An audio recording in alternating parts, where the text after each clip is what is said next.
Okay. Oh yeah. Is he on? Hi, I'm Ken Pekrowski, a volunteer at the Mawa Museum. Welcome as we continue our celebration of Les Paul. Welcome as we continue our celebration of Les Paul. We could not possibly celebrate Les's 105th birthday without our next guest, the great Lou Pallo, a really good friend of our museum. Lou played along with Les for about 30 years at Fat Tuesdays, the Iridium, and other venues. Lou is an extraordinary guitarist in his own right. He has performed with artists from Sammy Davis Jr., Nat King Cole, and Ella Fitzgerald to Keith Richards, who described Lou as an incredible guitar player and the man who knows a million chords. Joining Lou this afternoon is Les Paul Trio alum bassist Gary Masarapi and guitarist Vinny Raniolo. They will be playing tunes and sharing stories about Les. And joining me to help moderate this session will be Charlie Carreras, the Vice President of the Mawa Museum. Before we start, I'd like to point out that this program is also a fundraiser for the museum. You will find some donate buttons on the Les Paul and Mawa Museum Facebook pages, and also on the museum's homepage on the website, which would be mawamuseum.org. The museum is operated 100% by volunteers, so I hope you would consider donating some dollars. Your donation dollars will go towards funding future community programs such as this one, as well as upcoming exhibits. No donation is too small, and thank you for your support. So right now, I would like to turn it over to Lou Pallo. Welcome. Okay, right. Okay, here we go. Ready?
righty. How are we doing there? Lou Pallo here.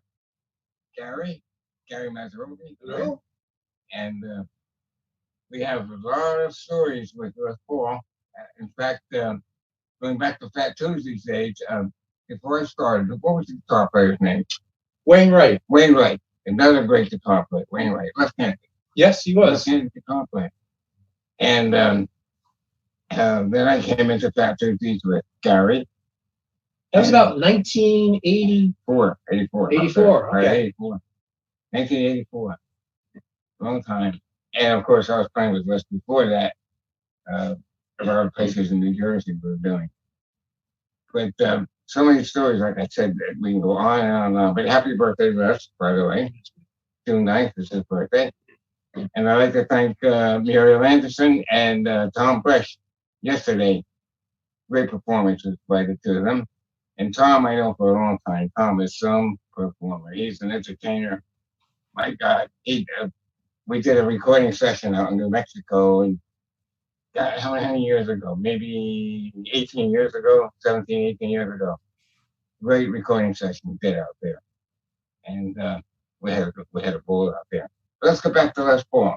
Yeah. What can you tell us?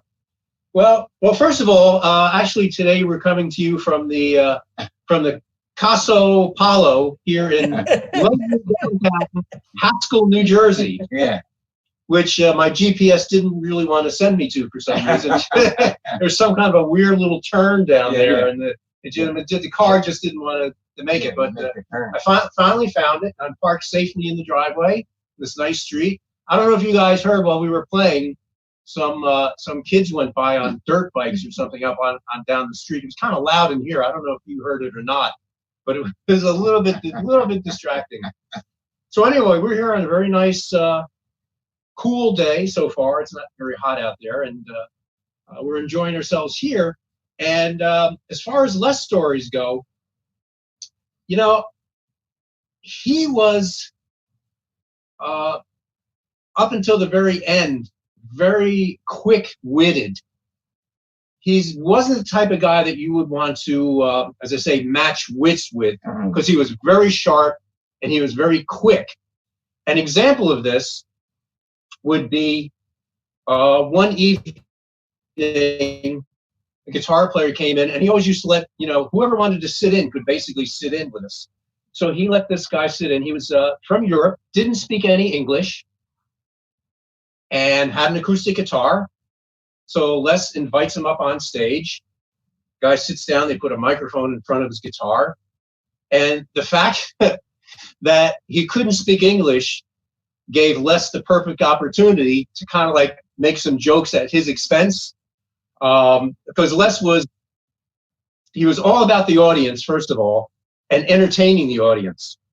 And anything he could do to entertain the audience and at the same time get a laugh, he was all about that. So he was kind of making some jokes about the guy with the guitar, so nothing bad, just innocent little quips. So he finally says, "Okay, go ahead and play." And the guy starts playing, and this guy played like crazy. I mean, he was really good. I don't want to say he was a gypsy jazz guitarist, but he played in the style of Django Reinhardt. And he played it really, really well. And the audience was just like looking at this guy. And he was maybe about 24, 25, something like that. They're just looking at him with, almost like in amazement. And Les is sitting on his stool like he always did. And he's got his left hand on his left hip. And he's just got his head cocked to one side. And he's looking at this guy, looking at him, and he's watching him play intently, right? And there's no expression on his face, just watching him. The guy plays and plays and plays. When he's done playing, the audience bursts into like this wild round of applause. And Les still is like expressionless, doesn't say anything. He waits for the applause to die down. Now here's a true showman for you. Leans in the microphone and says, "Sure, wait till I'm 88 years old, then come over here and kick the shit out of me." The only time I saw him stumped in the 10 or 12 years, whatever it was one night at Fat Tuesdays, Henny Youngman. That's what I'm going to say. came into the club. And it was maybe about 10 or 15 minutes before the show started, and we were all up on the stage anyway. And with the, Les had his guitar, I had the bass, and we were just getting ready. And Henny Youngman starts with the one-liners about 10 minutes before the show even starts. He's saying, yeah. He's saying, Les, there's a bus leaving in 10 minutes. Be under it. And the audience starts laughing. Les, you never sounded better, and it's a damn shame. And the audience breaks up, and all the classic Henny Youngman lines. And Les just had no defense for Henny Youngman. Finally says to him, he says, okay, it's 10 minutes before we're supposed to start, but come on up anyway. And he invites him up on stage, and they had a nice little chat between the two of them and told some jokes back and forth. And that was really fun. That was the first time that I ever saw, and last time I ever saw Les stumped as far as one-upping anybody. And everybody stopped in. You never knew who was in the audience. Never knew who was in the audience. See Les Paul. From kids up to 90 years old, 100 years old. Okay, so anyway, before we do that, we're going to do something that Les's idol was Bing Crosby. Not as a guitarist, but he had idol guitarists like Django and so forth, but he idolized Bing Crosby. So one day, he got a call from Bing to do a recording. And of course, Les, wow, recorded with Bing Crosby. Goes into the studio and worked in with the trio, with his Les Paul trio.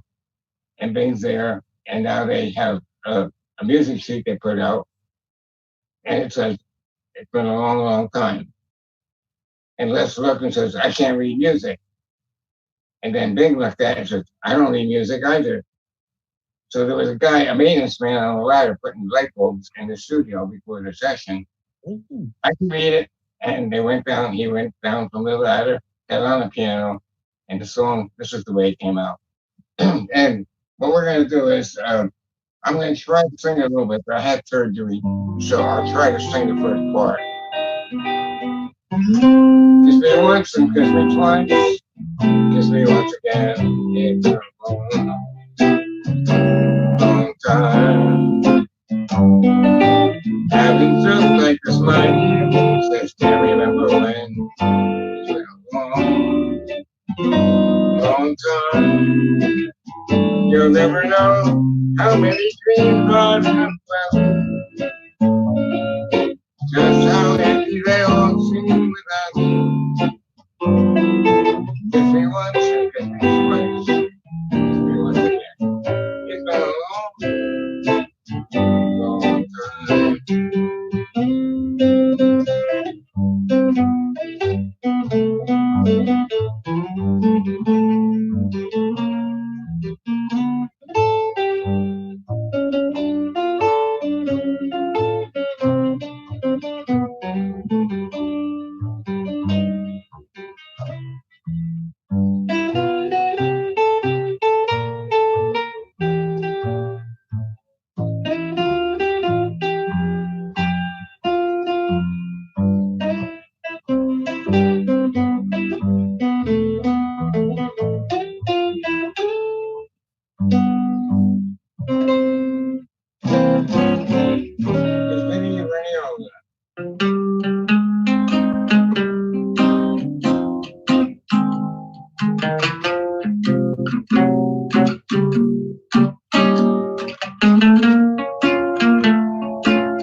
Hello, everybody. I'm Vinny Raniolo. I had the opportunity to get to know Les a little bit and to play a lot with Gary Mazzropi and Lou and a lot of other members from the Les Paul trio, like Frank Vignola and Nicky Parat and John Coriani, all the members of the trio that went through. I was just listening today to Les playing a live concert with Nat King Cole, and just the amazing ability that he had, not only as a recording artist, because you hear those recordings and you think, wow, that was really incredible what he was able to do. And Les actually explained to me how he did it, how he had to do the sound on sound technology, and he had to cut a hole in the ceiling to get all the tracks that he wanted, because those tracks were just so huge. He had to stack them on top of each other. And it was the first time that he got the gig with Bing Crosby, and how he took everybody, he packed up his whole family, his wife Mary, everybody. They got in the car in New York and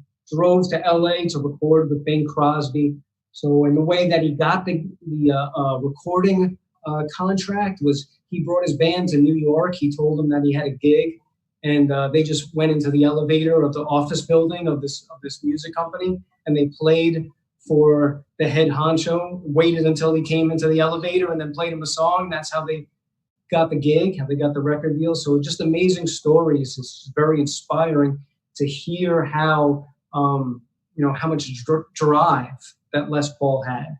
And not only as an inventor, inventing the electric guitar, inventing multi-track recording, but as a recording artist, what he did to get his music heard was really incredible. So I'm really fortunate to be here talking about him today, and have had all the opportunities to hear the stories about him.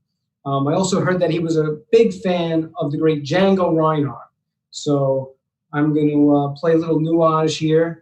I'm recording from my home here in Queens, New York. Yeah, it's quiet up here, up on the 11th floor, but yeah, it's kind of hot today. But yeah, I'm recording from my iPhone, so I hope the battery doesn't die. I just got a low battery signal, so if it stops in the middle of the song, I'm going to turn on my iPad and then I'll continue the rest of the song. Just like Les Paul used to do. When a member of the audience wanted to take a picture, he would stop the song and let the audience member take the picture, and then start right away right at that same spot that they ended at. So he was a big showman, like Gary said. So here we go. Here's a little nuage by the great Django Reinhardt.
All right.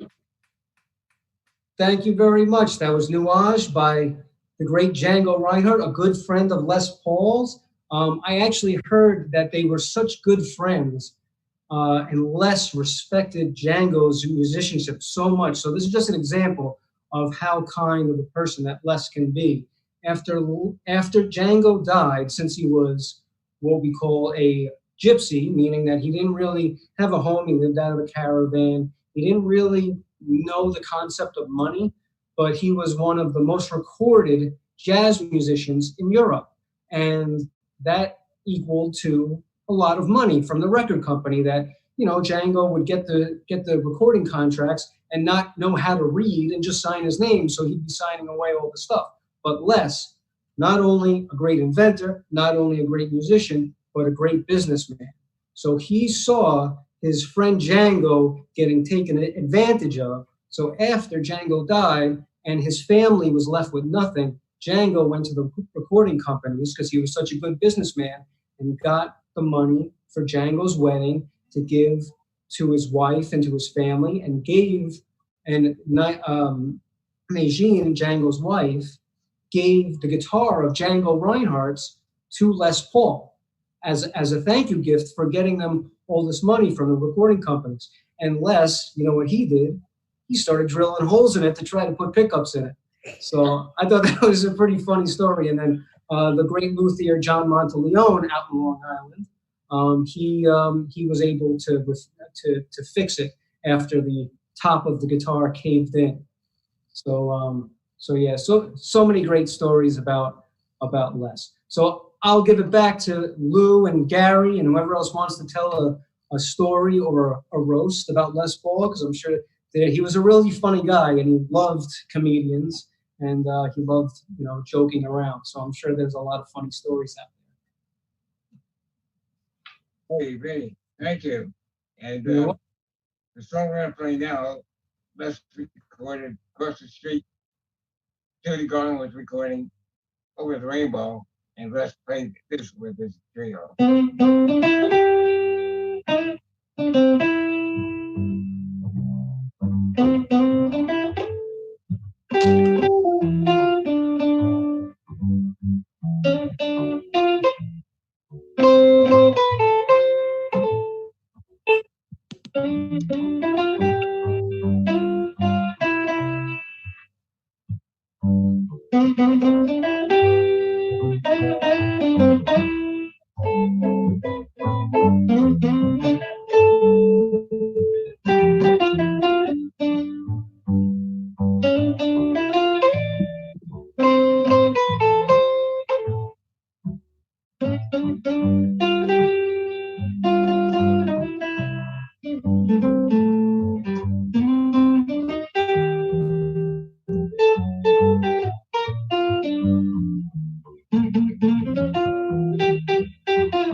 He came to me, recorded back across the street while Judy Garland was recording Over the Rainbow. And I'm trying to think of, at the Iridium, a lot of people would stop in and I would say, let's say Olivia Newton-John was there, and I'd say, he said, you announce it. I said, okay. Ladies and gentlemen, Olivia Newton-John. People get up and they clap, and Les goes, bring him up. Bring him up. Les, it's Olivia Newton-John. I tried whispering in his ear. He said he thought it was Elton John. Anyway, she came up and sang a number. You know, one of the things about that too, Lou, is a lot of the people who would come up and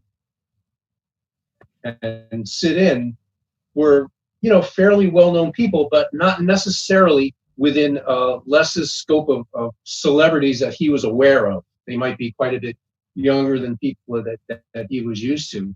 And one of the things he used to do, and you know, we're probably going to come up with a bunch of little things like this from time to time and just throw them out. But one of the things that he used to say was that he'd say, you know, the person would come up, and you know, it would be somebody who's well known to the majority of the audience, if not the whole audience. And he'd say to them, "What do you do that makes you famous?"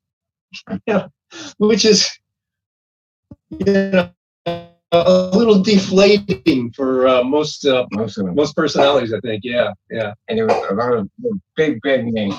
Buffett came in one day, and he came in, and let's say bring him up. I brought him up, and he comes up and let's say, "What do you do?" I guess I'm a guitar player. And well, where you working? I'm opening up an act. I'm opening the opening act at Madison Square Garden. I thought he was the headliner because he did when he did. As soon as he did Margaritaville, then he got to him and said, "Wow, look at this guy. Let's work it," you know. Yeah. He just didn't know the younger generation. Danny DeVito. I brought him up on stage, and Les said, "What do you do?" He said, "I'm a comedian, I guess." And he never knew that he was an actor. It's right. It's strange. Well, but he was really, I don't want to say insulting, but it was probably didn't sit too well with Danny DeVito's wife, Rhea Perlman. Right? Remember that? Yeah, because he said, I don't know if he said he didn't know her at all or whatever he said. It was, you know, and he could get away with a lot of the stuff just because of the way that he would say it, the way that he presented, and being kind of like an elder person, an elder statesman, if you will, and being very kind of like impish. You know, he'd say something that might be a bit of a twinge to it, and he'd put a little grin on his face, you know, then all of a sudden it was okay. You know? Yeah. But, you know, Lou, I think, now see if I'm wrong about this, or see if you agree with me. I think one of the people who sat in that he felt closest to, or it seemed to be that he was warmest to, was Steve Miller. Yes. Did you? Yeah. His godchild. So he had a special connection with him. Yes, he did. He did. But so many other guitar players step in. Oh, like Billy Gibbons from ZZ Top, Thrash, Guns N' Roses, a whole bunch of them. Jimmy Page started in a few times down there. And that's oh yeah, that's actually how I married my first wife. She came to Fat Tuesdays to meet Jimmy Page, and instead she ended up with me. Yeah, Jimmy Page, Joe Walsh. Right down. The guy from Queen, Brian May. Brian May. Oh, he was a ball when we went to Spain. Yeah, he was a lot of fun. And we went out drinking with Joe Walsh, and Joe Walsh had to get back. And anyway, and Brian May was a great. The doctor I'm seeing now loves Brian May. Yeah. Brian May. So many things going on, but Vinny, are you ready to play something? You want us to do another number? Sure, I can play something if you like. Okay, then we'll do something after that. Yeah. Go ahead, play something in the meantime. Then we'll do something. Yeah. Okay, sounds good. How about you know, Les?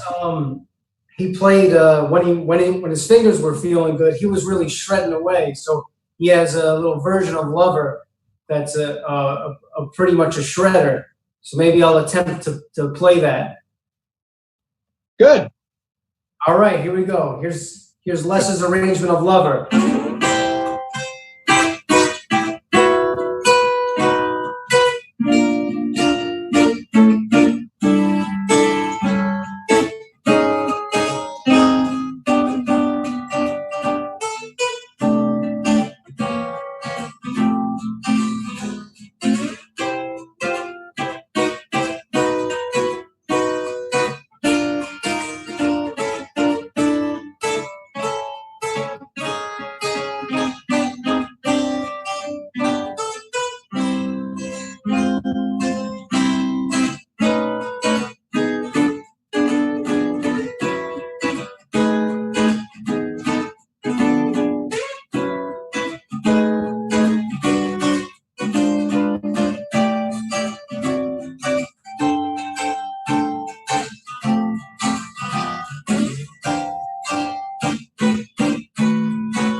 All right, I tried my best with that. That's a tricky one.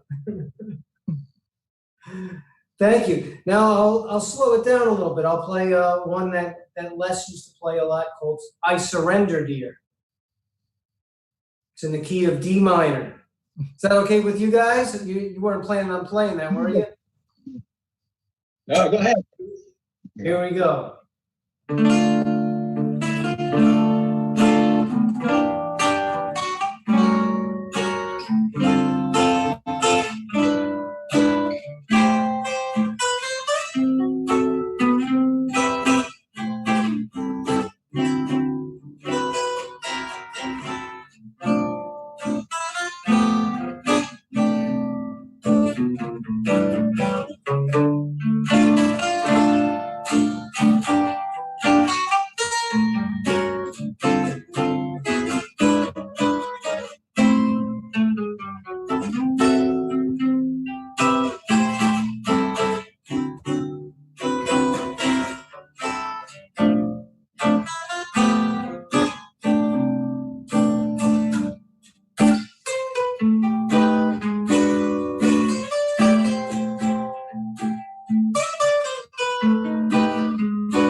All right, that was "I Surrender, Dear."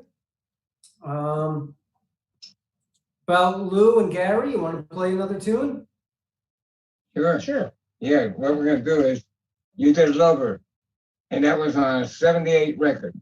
If people remember the 78 record, there was 78 RPM. Mm-hmm. Real quick. Then they had to wind up Victoria. And on the other side of Lover was Brazil. And we're going to do that for you now.